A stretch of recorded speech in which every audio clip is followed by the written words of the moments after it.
For those of you who don't know me, I'm Herman Joe Holland, an orthopedic traumatologist and clinical scholar at McMaster University, and happy to be part of the Ortho Evidence team and moderating today's session. So just moving on through our slides here. So this is just for those of you who don't know the World Tour. It's a series of free limited capacity online events where we have small group sessions led by leading academics and surgeons from around the world. We're going through a variety of topics, and we're day 2 into the 4-day tour right now. There's still a couple days left, and lots of good sessions upcoming if you're looking to be more involved. Now, each of these sessions are supposed to be quite interactive. So they're going to start, and we're going to start today with a brief talk, 5 to 10 minutes of an overview of value-based care. And then we're going to have a discussion led by Dr. Poolman, and we encourage as much participation as possible. During the actual sessions, we'd ask, and we want to let you know the event is being recorded. During the session, we'd ask to keep your mic on mute and keep your video off, and just while the speaker's giving their talk.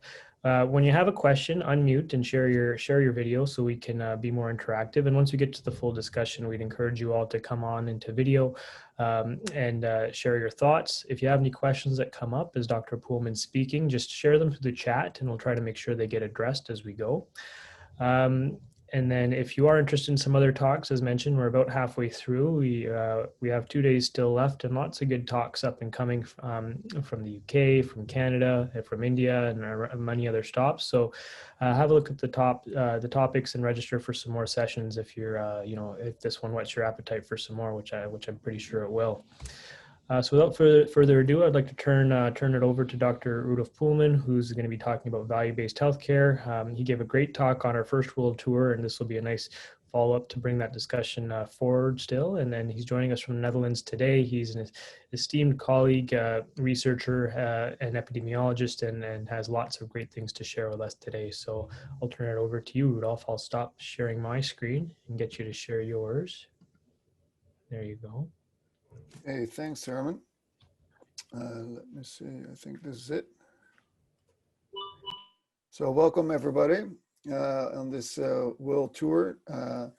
In June, we had this a similar event, and we had great response. So I hope to interact with you during my session. And I think it's also good to start asking questions, even if we're halfway through the talk. So it's no worries if you want to interact with me during the presentation. Alrighty, so let's start. Oh, that's not moving forward. So the Dutch hospital group is making value-based healthcare work, and actually, I'm working in this hospital right here, OVG Hospital, downtown Amsterdam. And we're part of a group of 7 hospitals throughout the Netherlands. Well, the Netherlands is actually a small country, about the size of LA. So we're quite close together. And we started this value-based healthcare project. Value-based healthcare is actually about outcomes that matter to patients and also about costs. So we're trying to get value. And so outcomes that matter to patients are survival of a hip or knee implant, because we're running this value-based healthcare project on hip osteoarthritis right now. So hip replacement, but also the conservative management of osteoarthritis of the hip. And some of these outcomes that matter to patients are survival, complications, rehospitalization, patient-reported outcomes, and experiences of patients. And now if we look at the cost, we're looking at length of stay following hip replacement, the number of consultations in the outpatient clinic, the type of medication patients are using, the number of diagnostic tests patients are getting, so the number of x-rays, and also we're looking at OR time. And we run a standardized improvement cycle in these 3 hospitals. So first we get a multidisciplinary team that consists of a patient. I think it's very important to know that there are patients involved in this team. then allied healthcare workers like physiotherapists and specialized nurses, and of course orthopedic surgeons. So anyone who was involved with the complete the complete care of hip arthritis patients are involved. So this improvement cycle starts with collecting data. I can show you here. This is such a team with patients involved, and we start with defining the patient group. Then we discuss the treatment options. Then we move forward to make a scoring card. And on the scoring card, there are outcomes that matter to patients, cost indicators, and also process indicators. And then we collect these data through this cycle. And this actually was one of our patients in the hospital, and that she stated that one should start all these projects with a patient, and the patient should always be involved to see what truly matters to the patient. So we can think about stuff as doctors, but what really matters to the patient starts with the patient. Actually, like evidence-based medicine starts with the patients and with the patient. So we need to have patients involved. So for instance, in this cycle, we started looking at hip dislocations. And there was a variance in the outcome, but it wasn't not too bad at all.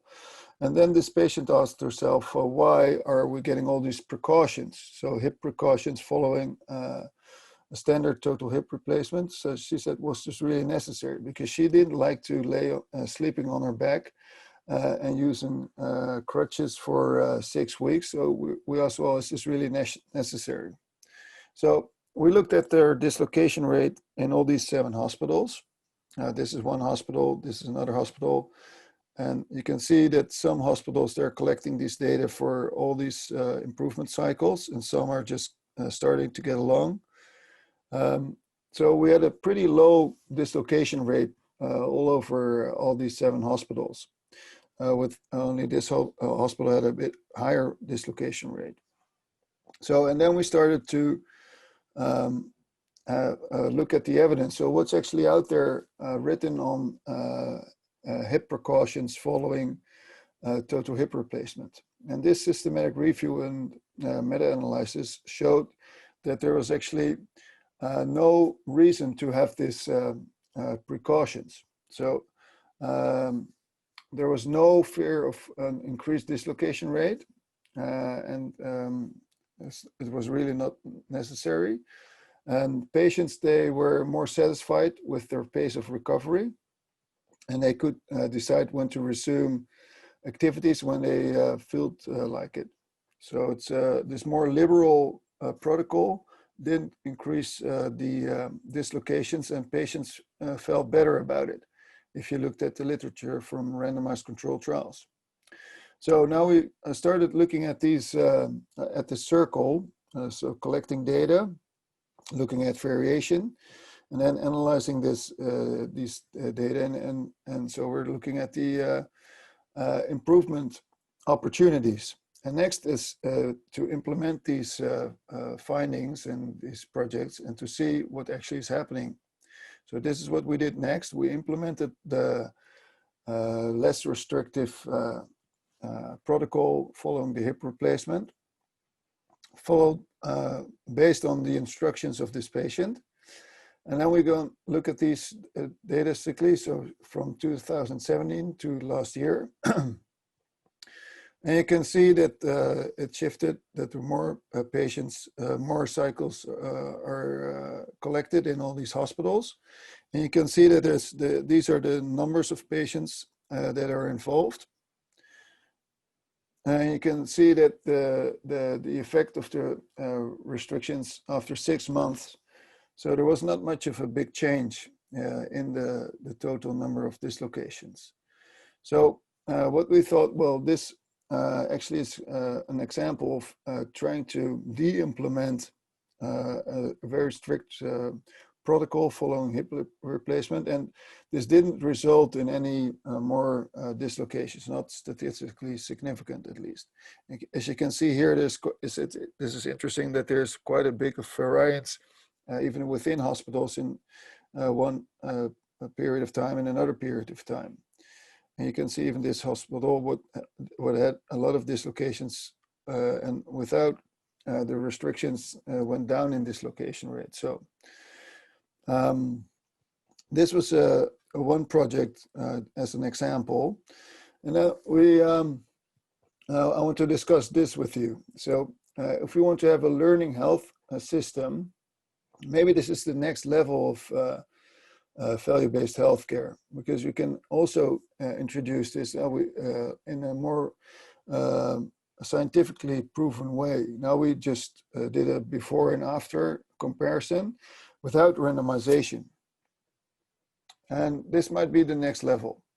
So because if you look at these before and after analysis, as I just show you, they are typically limited by circular trends, selection bias, regression to the mean, loss to follow-up. There's a lack of a control group. The implementation can be inconsistent. For example, that one hospital says, well, okay, we start doing this, but surgeons still are giving patients restrictions, so we don't know. Maybe other things are happening at the same time, so we don't really know if this was just our protocol of the less restrictions following the hip replacement or just the regression to the mean. So that's why you need to randomize, actually. And maybe this is so happening to our value-based healthcare projects.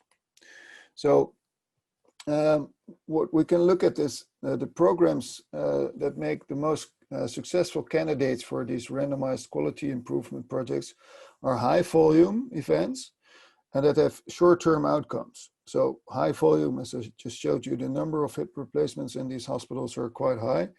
And there are short-term outcomes as a hip dislocation. And also these are already routinely captured in the complication registry. So this would make a good showcase to do this. So, but it's interesting to talk about this, and I want to chat about you folks, how you feel about this, because this may be on a gray scale between quality improvement and research. So when you start randomizing, do you really need to get consent of the patients, and how can we deal with that? So maybe we should start looking at a more hybrid effectiveness implementation design. For instance, if you randomize hospitals to the implementation or de-implementation of a protocol, then you actually get a stepped wedged cluster randomized implementation. And you can collect the data and run these cycles and keep going with that. So if you introduce a new hospital randomized in a randomized way, it's safe to do it to see if there's actually getting a really big downside of this implementation, and you can stop. Or you can really find real world evidence by doing this randomized implementation. So because now we're collecting a lot of data, and without experiments, we actually create data graveyards. So my proposal is to start these rapid randomized cycles as suggested by Horwitz, and to find a learning healthcare system, and that makes the cost even lower, maybe. So this may be the future of healthcare evaluation or value-based healthcare. So it's easy to focus on outcome, but outcome may be out of your control or not. We can discuss this because some folks say that if you are going to focus and pay for outcome, this may interfere with patient selection. For instance, if you have bundled payments in total joint replacement, this may result in cherry picking and lemon dropping. There's conflicting evidence on this. So we really don't know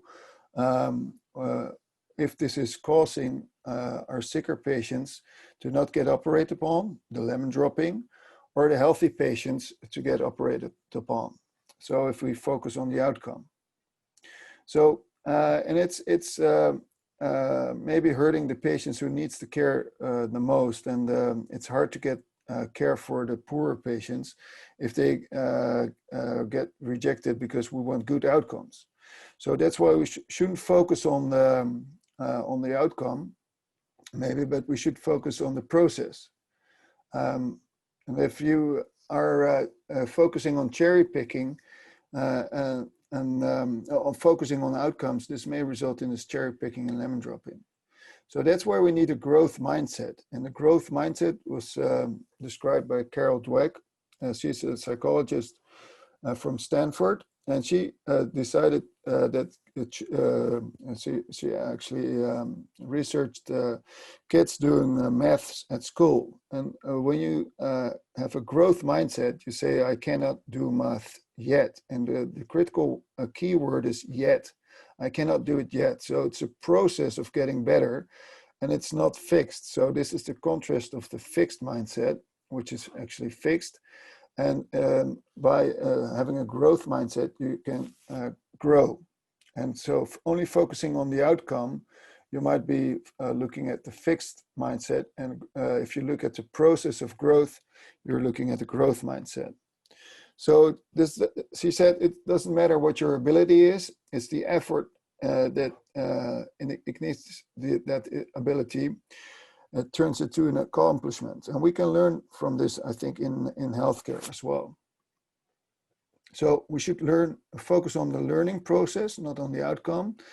And value-based healthcare may improve care when we're using this as a learning process. And we can use this rapid experiments with a growth mindset, maybe to move forward. So maybe we can have the payers involved in this and move actually to triple aim. And triple aim is focusing more on the entire community, not just on one disease and one patient, but also looking at prevention, and has also different marketed mechanisms. And also we should look at the care providers and actually look at maybe at the quadruple aim. So let's start the discussion, because I'm running already late, I see. We should focus, I think, on the cherry picking. Is this a real thing, or is it just a figure of my imagination? And we should look at the new tools I just discussed. So let's discuss. I will stop sharing again. That's great, Rudolph. Thank you very much for giving us something to begin our discussion around, and providing some good examples. So I'd just encourage everybody to, if you can, turn on your videos and turn this into some interactive discussion here. Rudolph has a few good points up we can begin around, but if anybody has some burning questions or comments, maybe we can start with those. And if no one has anything to start, I'm going to just start by bringing the discussion to trying to figure out, when you outlined very well the problem and bringing patients into the discussion, but how did you guys decide that was the intervention to look at? And with all the outcomes you're collecting, how did dislocation and then hip precautions become the focus? Was it a patient priority? Was it a provider priority? How did you identify that? Well, that's a good question. And it's critical that we have a patient involved in our group. And actually, this patient was really annoyed by these precautions. So she said, well, do you really need this? And then we went back to the literature and as in the evidence-based cycle to see, is there actually evidence for these precautions? So the thing was sparked by the patient, to answer your question. So it's like in the evidence-based medicine cycle, starting with the patient, looking at the literature, applying to your local situation, and then getting your improvement based on on what's written out there. Great. So, and you started a little bit of the contrast, but, when you're looking at evidence-based medicine compared to value-based healthcare, the primary difference is we tend to focus on more patient-generated, patient-centered type of research for value-based, but that's also very important to evidence-based medicine. So, Rudolph, as well as the rest of the participants, what what kind of distinguishes value-based healthcare from evidence-based healthcare, or is it really the same thing? Is it a continuum? Yeah, I think it's a continuum, but I would love to hear the thoughts of the other participants as well.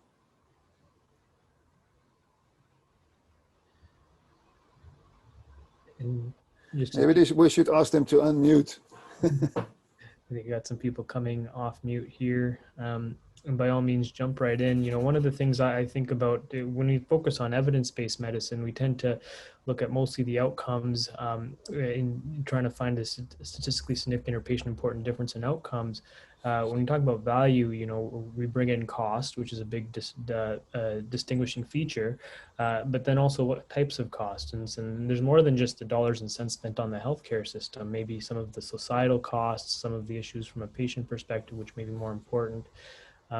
Now, Rudolph, you guys mentioned the costs of reoperation and the hospital-based costs. Are you guys collecting, costs of, say, time off work or caregiver time off work or something that's more societal, or focusing on a single payer model? Well, yeah, that's a good point. So right now we're focusing on the not on the societal cost, because it's harder to collect. You have to interview patients or send them questionnaires about that. And that's not our topic right now. Now we're actually looking at OR time and implant cost as well, and length of stay, stuff like that. So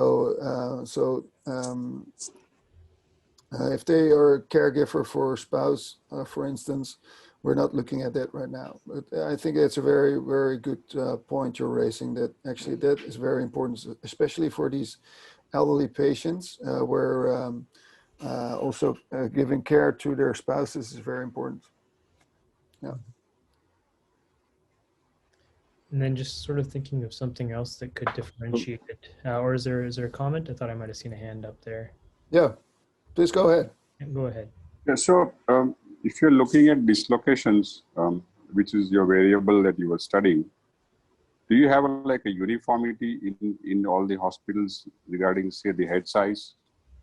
Everybody gets a large head, or it's again, this is a question like comes in a situation like ours where it's not, I have a choice to make in 2 patients in a week, whether the patient needs a large head or a small head with the risk of dislocation in an elderly setting. Yeah, that's a good point. Well, sometimes the cost is a very important factor. Absolutely. So, but that's a good point. So, the hospitals, they're using 32 heads mainly. That's what we looked at. But also there's differences in approach. So we also looked at the surgical approach. Some use the anterior approach. Most use the posterolateral approach. So that also has an effect on dislocation, of course.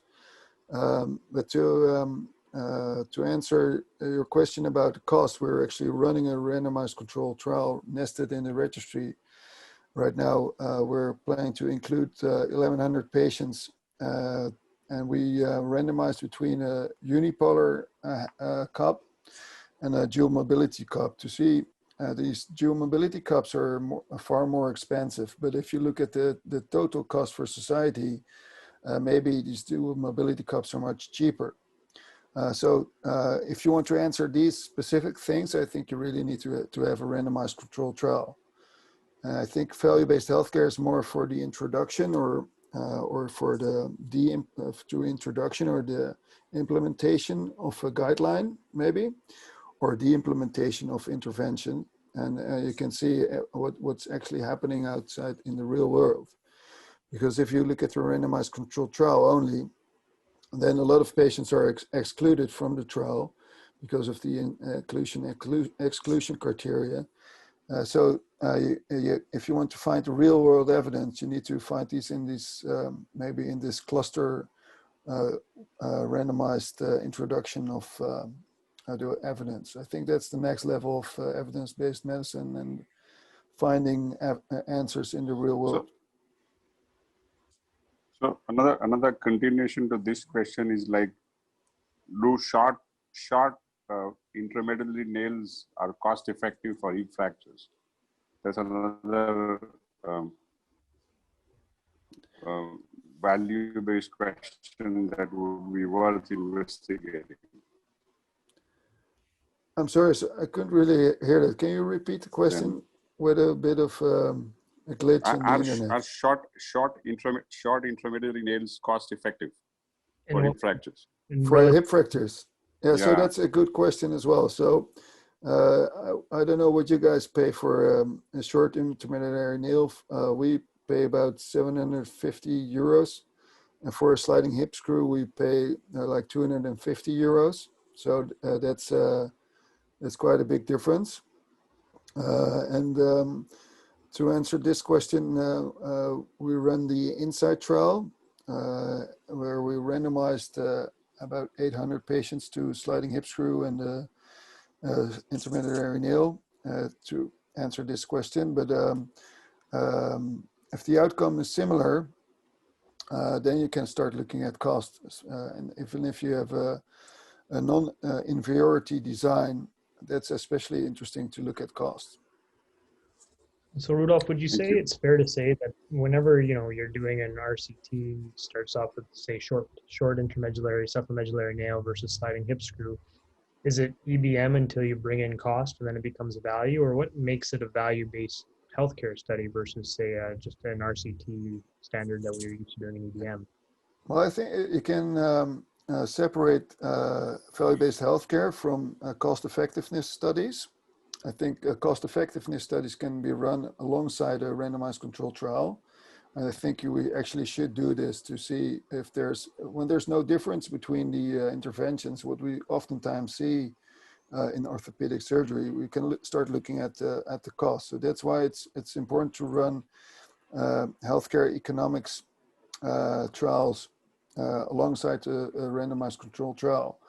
And value-based healthcare is more of the introduction, I think, of changing practice to see what's happening to the routine outcomes you're taking in your hospital. So I think it substitutes each other, and it's a different part of the implementation schedule. Mm-hmm. Does that answer your question? Yes, thank you. So we only have half an hour. This is really so quick. Yeah, time it's over before it begins almost. But Yeah, and I sorry, I was way too long with my talk, so I'm sorry about that, folks. Huh? I think it gave people a good example, and especially as we've kind of teasing out here, it's not just the cost effectiveness umbrella. It's the value-based healthcare is the more in terms of introduction of new interventions, maybe packages or programs that you're following over a longer period of time, and then potentially looking for opportunities to do an RCT or get really drilled down into what's resulted the difference. It was kind of highlighted potentially it's the size of the head or maybe the approach that could be contributing to dislocation rates, but a simple thing to look at, and it's something that's generated by the patients, is you had a patient that said, well, why are we doing these hip precautions? Yeah. Well, something where the patient has identified that's an important outcome to them, and then the study subsequently aimed at looking at the utility of that. Another distinguishing factor you mentioned is the constant cycle of reassessment and reevaluation, and that back into what you're going to be doing next. And I think if we're looking at trying to differentiate what value-based healthcare from EBM and RCTs, those are the features. I don't want to use the term exploratory, but it's the first step in looking at what's really making a difference to your patient. Yeah, and then I think what this rapid randomization improvement cycles is trying to do is to actually blend like these value-based healthcare projects into more trustworthy randomized experiments. So it's like A/B testing, like websites do. I don't know if you have Booking.com or Airbnb. They never look the same because they are using A/B testing by just giving their website just another view to see if they can rent more rooms, just to make more profit. They're constantly running these A/B randomized tests on us, So, and this is what we can do in healthcare without being unethical, I think. So it's just to get better answers, And I think that, and not looking at regression to the mean, or because or if there's other factors involved. So maybe it's true that for these hip precautions, everyone started using larger hats. Maybe, I don't know. So it's so multifactorial. So that's why I need to do experiments to find a signal in all the noise that's out there.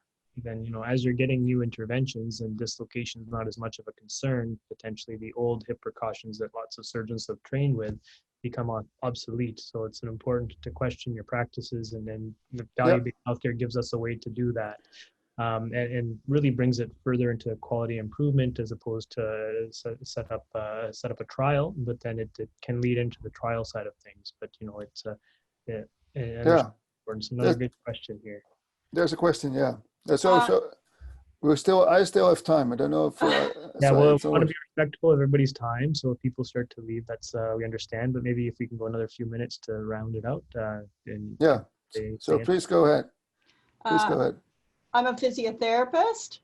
So my observation, tacking on the last comment, was huge amounts of variation on surgical approaches, irregardless of income, based on surgical training, period, nothing else. So I'm just wondering about, in the bigger picture, because we physios end up with Dr. So-and-so doing this and Dr. So-and-so doing that. And really, from this vantage point of the patient, it looks ridiculous in a way, because, what's evidence-based then on the larger scale? Like, I'm still confused as to the 5 different varieties of hip restrictions or not hip restrictions.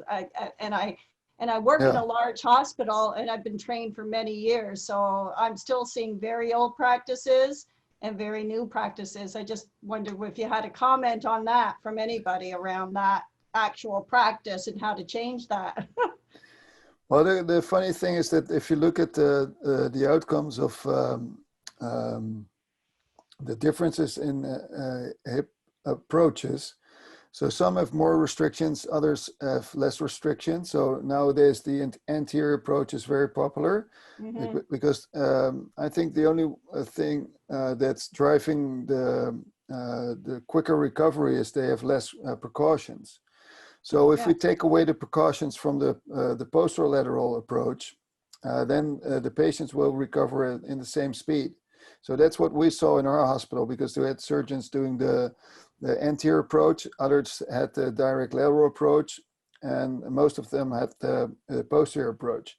So when we cut all the precautions for all the approaches, nothing happened. So everyone went home the next day. So it's our fear more than evidence. And so if you look at the evidence, there's not much evidence that we need these precautions.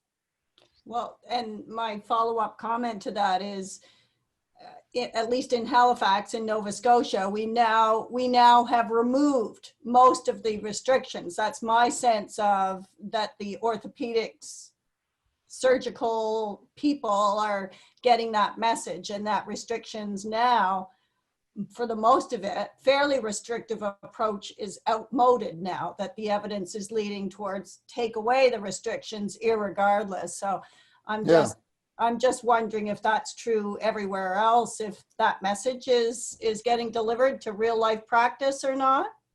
Well, it takes time. It takes time.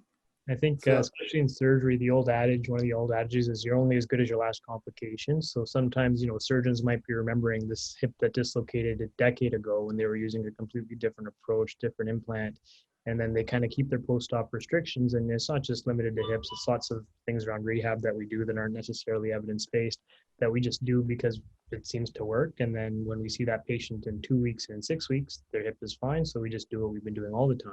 But as things change and we start to see new surgeons come in trying something different, the surgeons who did their old practice, they don't see the other side of the fence, so to speak. So until we do larger trials like this value-based example, we don't see that evidence. And lots of other reasons why people sort of get stuck in their old ways. Yeah, and I think it's we need to have the trust to discuss these findings with each other, and to really look at the improvement. And By setting up a system like this, you can find the trust in each other and share the results and actually aim for the improvement. And that's so it's the process of doing it and the trust in the process rather than the outcome itself. I think that's one of the take-home points as well. So I think we're running late, Herman. Yeah, I think we're just going to shut down. Just want to make sure there's no more burning questions, and then we can end the site. One from Ahmed here. Sorry, I just have a quick question, Radolf. So we also hear about another design, which is a pragmatic trial design. I feel it's a little similar to the value-based design you've been presented. How do you think, what's the difference between these two study designs? Well, I think the key thing is to try to capture more patients. So a strict randomized control trial has a lot of exclusion criteria. So it's about the internal validity and the external validity of the trial. So if you have a very strict randomized control trial with a lot of exclusion criteria, you can with blinded outcome assessment and stuff like that, well, it's got strong internal validity. But the external validity of the trials is then far less because there's only a few patients that are comparable to the patients that were included in the trial. So I think we should go more to these pragmatic trials and make them not too complicated. Just answer one question, move on to the next question. So we try to make randomized trials in the past far too complicated. So if we keep the question simple and then get a lot of patients included, and then the external validity also goes up, I guess.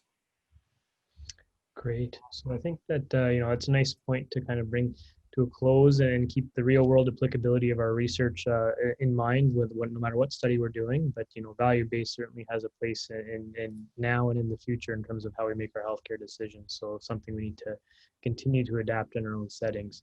Now, sorry for keeping you guys long. Hopefully you forgive me, but I think we had a good discussion going. And I just want to remind you guys again that we have some more talks coming up. And I wouldn't be surprised if we see a third round of some value-based discussions in the next World Tour, because I think it's an important topic. Now with that, I just want to thank Dr. Poolman again for giving us a great talk and facilitating this discussion. And thank you all for joining in. Thank you. Guys have a good rest of the day. Take care, everybody.